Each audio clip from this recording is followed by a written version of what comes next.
मैं हूं commander mills. एक अनडॉक्यूमेंटेड एस्टेरॉयड मेरे शिप से टकरा गया है। मेरे साथ 35 पैसेंजर्स थे जो एक एक्सप्लोरेशन मिशन पर जा रहे थे। हमें मदद चाहिए। हमने एक अज्ञात सेलेस्टियल बॉडी पर क्रैश लैंडिंग की है। मैं नहीं जानता हम कहाँ हैं। मुझे एक सर्वाइवल मिली है। इस वातावरण में सांस ली जा सकती है। यहाँ कोई एलियन जैसी चीज मौजूद है।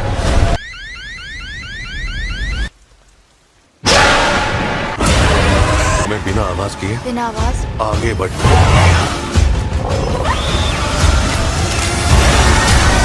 हम दोनों घर जरूर जाएंगे। घर, परिवार। तैयार हो?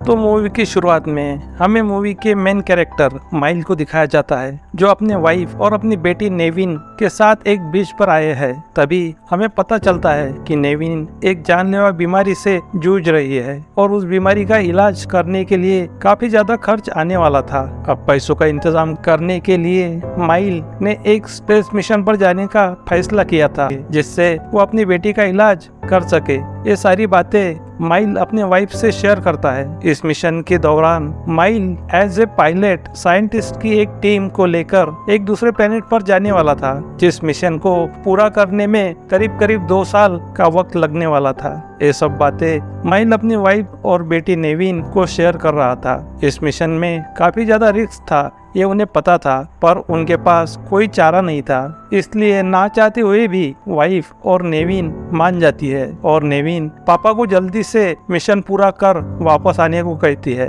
अब दूसरा सीन दिखाया जाता है, जहां स्पेस में एक स्पेसशिप दिखाई जाती है और पता चलता है उस शिप को निकले करीब 2 साल हो चुके हैं और स्पेसशिप अपने टारगेट से कुछ दूरी पर है। पर तभी अंतरिक्ष में मौजूद उल्कापिंड उस स्पेसशिप पर टकरा जाता है, जिससे शिप काफी बुरी तरह से हिल जाती है, जिससे माइल की नींद खुल जाती है और स्पेसशिप जो ऑटो पायलट पर चल रहा था, अब माइल उसे मैन्युअली चलाने लगता है और शिप को संभालने की कोशिश करता है। माइल के बाकी टीम मेंबर क्रायो चैम्बर्स में मौजूद थे, जो कि स्पेसशिप का स्पेशल हिस्सा था, जिसे क्रायोजेनिक स्लीप चैम्बर भी कहा जाता है, जिसका यूज 2 ग्रहों के बीच का एज डिफरेंस एक समान रखने के लिए किया जाता है। उल्कापिंड का अटैक इतना ज्यादा था कि स्पेसशिप काफी ज्यादा डैमेज हो चुका था, जिसकी वजह से स्पेसशिप अपने मंजिल तक पहुंचाना माइल को नामुमकिन लग रहा था। तभी माइल शिप को एक करीबी प्लेनेट पर उतारने के बारे में सोचता है और शिप उस प्लेनेट पर लैंड कर रहा होता है, मगर उस प्लेनेट पर कोहरा काफी ज्यादा होने की वजह से उसे कुछ भी नजर नहीं आ रहा था और स्पेसशिप वहां मौजूद पहाड़ियों से टकरा जाता है, जिससे पूरा स्पेसशिप डैमेज हो जाता है। शिप से जुड़े क्रायो चैम्बर्स पूरी तरह से तबाह होकर स्पेसशिप से टूट जाते हैं। अब शिप लैंड हो जाती है, पर माइल की हालत काफी खराब हो चुकी थी और स्पेसशिप को हुए डैमेज को देखने माइल शिप के बाहर आ जाता है, जो देखता है कि इस दुर्घटना की वजह से शायद उसके साथ मौजूद टीम के सभी साथी खत्म हो चुके हैं। राहत की बात ये थी कि स्पेसशिप की हालत अभी भी थोड़ी अच्छी थी। अब वो अकेला ही उस अनजान प्लेनेट पर जिंदा बचा था, लेकिन एक बात की उसे राहत मिलती है कि वो प्लेनेट इंसानों के रहने के हिसाब से पृथ्वी के तरह ही था, जहाँ साफ हवा, पानी और खाने की कुछ चीजें मौजूद थी। उसके अलावा बड़े भयानक जीव जानवर भी मौजूद थे, जिससे इंसानों को खतरा हो सकता है। लेकिन उस ग्रह पर अभी भी इंसानों का जन्म नहीं हुआ था, क्योंकि वो प्लेनेट पृथ्वी जैसा तो था, पर आज के पृथ्वी नहीं, करीब 65 मिलियन साल पुरानी वाली पृथ्वी, जिस पर डायनासोर जैसे बड़े और खतरनाक क्रिएचर्स मौजूद थे। अब माइल को पता चल चुका था कि टीम के सभी लोग खत्म हो चुके हैं। अब इस ग्रह पर वो अकेला बचा है। अब प्लेनेट की सभी जानकारी रिकॉर्ड कर स्पेस एजेंसी को भेज देता है। उसे पता था स्पेसशिप में एस्केप पोर्ट भी होता है, जिससे ऐसे समय में आसानी से एक प्लेनेट से दूसरे प्लेनेट पर जा सकते हैं और वो स्पेसशिप से भी मजबूत होता है। उस स्पेसशिप पर भी 2 एस्केप पोर्ट मौजूद थे, पर शिप पहाड़ियों से टकराने से वो शिप से अलग हो चुके थे। अब माइल उस एस्केप पोर्ट को ढूंढने के बारे में सोचता है, लेकिन एक वक्त ऐसा आता है कि खाने पीने की चीजें ना होने और अकेलेपन से निराश होकर माइल खुद को खत्म करने का सोचता है, पर तभी उसे अपनी बेटी की याद आती है और वो बेटी की वीडियोस देखने लगता है। तभी उसे डिवाइस से एक सिग्नल मिलता है जिसका मतलब था कि क्रायो चैम्बर्स में अभी भी कोई मौजूद है। अब माइल क्रायो चैम्बर्स की ओर आ जाता है और क्रायो चैम्बर में चेक करता है कि वाकई में वहाँ कोई जिंदा है या नहीं। काफी मशक्कत के बाद चैम्बर खोलता है जहाँ उसे एक लड़की काफी बुरी हालत में मिलती है, जिसे लेकर माइल शिप में आ जाता है और उसे हौसला देकर पूछताछ करता है कि वो कौन है, कहाँ से आई है और उसका प्लान क्या था। अब वो लड़की बोलने लगती है जो अपना नाम काऊ बताती है और सीन वही कट हो जाता है और सीन शिफ्ट हो जाता है जहाँ वो दोनों प्लेनेट को समझने की कोशिश करने लगते हैं, जहाँ मिले अवशेष और स्केलेटन काफी पुराने थे। प्लेनेट पर छोटे बड़े ज्वालामुखी वहाँ मौजूद थे जो बड़ी मात्रा में आग और लावा बाहर फेंक रहे थे। उसके बीच काफी बड़े डायनासोर्स और क्रिएचर्स का सामना भी उन्हें करना था।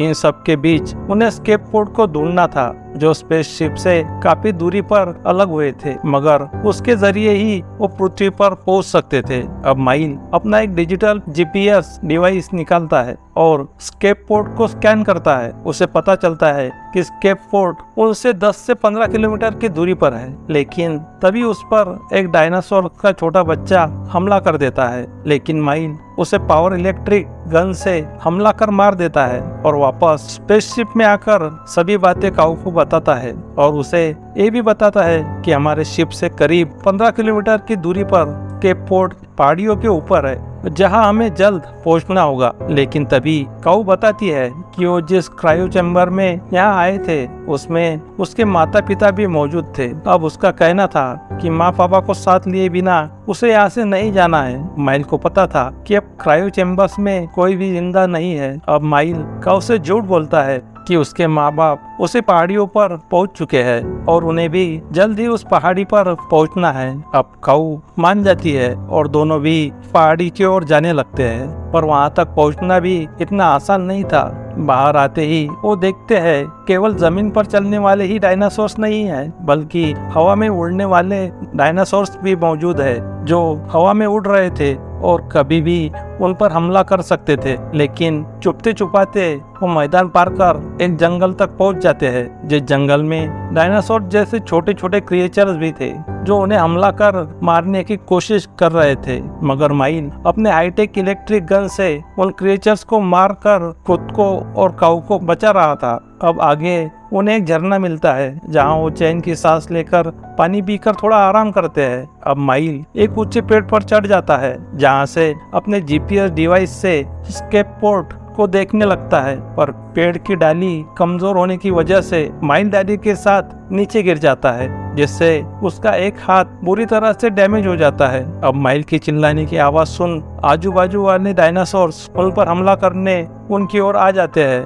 अब माइल कुछ बॉम्ब उनकी ओर फेंकता है और उन्हें वहां से खदेड़ने की कोशिश करता है। दूसरी ओर काऊ उन्हें देख एक जगह छुप जाती है। अब हवा में उड़ने वाले डायनासोर्स काऊ को देख लेते हैं। काऊ वहां से भागने की कोशिश करती है, पर एक डायनासोर उस पर हमला करने उसकी ओर आने लगता है और अपने मुंह में पकड़कर घसीटते हुए जंगल की ओर ले जाता है, पर तभी उसे माइल देख लेता है और फायर करते उसकी ओर आ जाता है और काऊ को छुड़ा लेता है। अब काऊ काफी थक चुकी थी, इसलिए माइल उसे कंधे पर उठा लेता है और पहाड़ी की ओर जाने लगता है। अब काऊ में उसे अपनी लड़की नजर आ रही थी, इसलिए वो उसकी केयर कर रहा था। चलते चलते शाम हो जाती है। अब अंधेरे में जंगल के रास्ते जाने में डर था, इसलिए अब वो दोनों एक गुफा में रुक जाते हैं और जहां माइल अपने जीपीएस डिवाइस से स्केप पोर्ट की दूरी चेक करने लगता है, पर डिवाइस में दिख रही चीजें देख माइल दंग रह जाता है।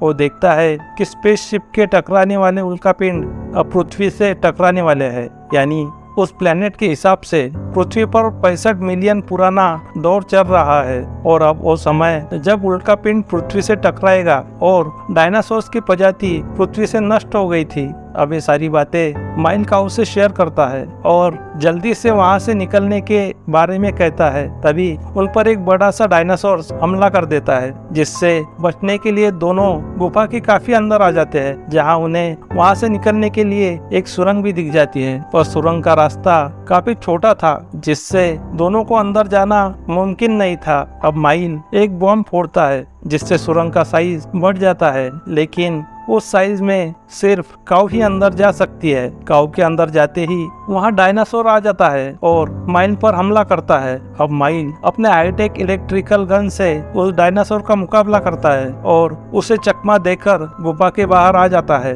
और काऊ को देखने लगता है, पर वहाँ काऊ नहीं थी। तभी माइल आसमान में देखता है, उसे उल्कापिंड दिखते हैं जो कि उसी प्लेनेट की ओर आ रहे थे। उनके प्लेनेट से टकराते ही प्लेनेट तबाह होने वाला था। अब उसे कैसे भी कर स्केप पोर्ट तक पहुंचना था, इसलिए वो भागकर जाने लगता है, लेकिन भागते समय वो एक दलदल में फंस जाता है, जहाँ से निकलना मुश्किल था। वो दलदल में पूरी तरह से फंसता जा रहा था। माइल वहाँ से निकलने की कोशिश कर रहा था और काऊ को भी आवाजें लगा रहा था, लेकिन काऊ भी मुसीबत में फंसी थी। एक डायनासोर का बच्चा उस पर हमला कर रहा था, उससे बचकर भाग रही होती है। तभी उसे माइल नजर आ जाता है, जो पूरी तरह से दलदल में जा चुका था, पर तभी काऊ उसे बाहर निकालने में मदद करती है। बड़ी मुश्किल से माइल बाहर आ जाता है। बाहर आते ही वो काऊ को गले लगा लेता है, जैसे कि वो सही में उसकी बेटी हो, और उसे बताता है कि ये प्लेनेट जल्द ही खत्म होने वाला है, उससे पहले